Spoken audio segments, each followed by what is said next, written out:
natamani tuzungumzie kidogo kuhusu P2.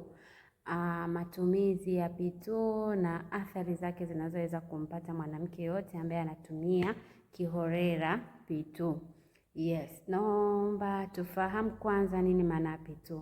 Yes, P2 ni kidonge cha dharura cha kuzuia mimba pale ambapo mwanamke atashiriki tendo la ndoa bila kutumia kinga.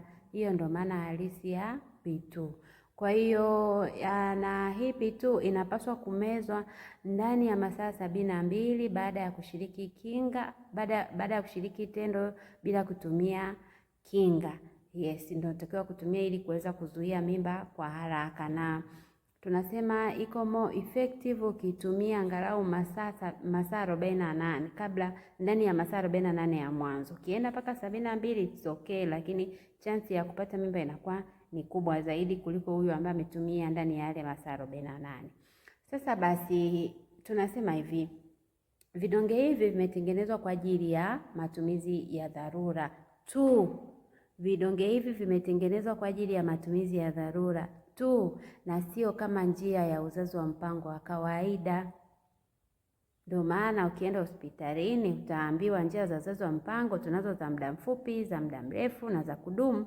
P2 haipo kwenye njia ya uzazi wa mpango wa mfupi, mrefu wala wa kudumu. Ile ni njia ya uzazi wa mpango ya dharura, na inatumika dharura sana sana kwa watu wale ambao labda alikuwa anatumia kinga ikapasuka, bahati mbaya kinga imepasuka, kwa itabidi na yupo kwenye siku za hatari, inabidi atumie nini? Atumie P2 kuweza kuzuia kukinga asipate mimba isiyotarajiwa, kwa sababu hakuwa amejipanga kupata hiyo mimba.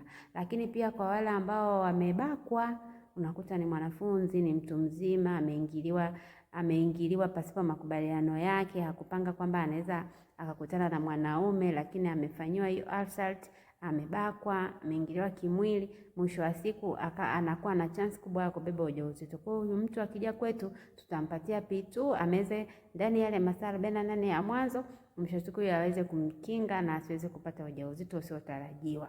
Yes, kwa hiyo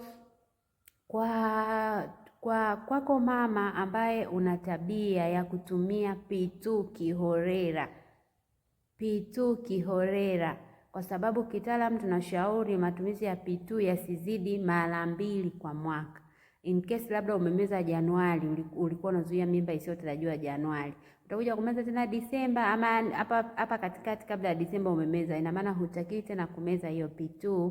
Hapo tafuta njia nyingine ya uzazi wa mpango ili kuweza kujikomboa, lakini sio ile tena P2 rudie kutumia. Kwa hiyo tunasema wamama wote wenye tabia za kutumia P2 kama njia ya uzazi wa mpango, sio njia ya dharura, wapo kwenye hatari kubwa sana ya kukumbwa na matatizo ya uzazi.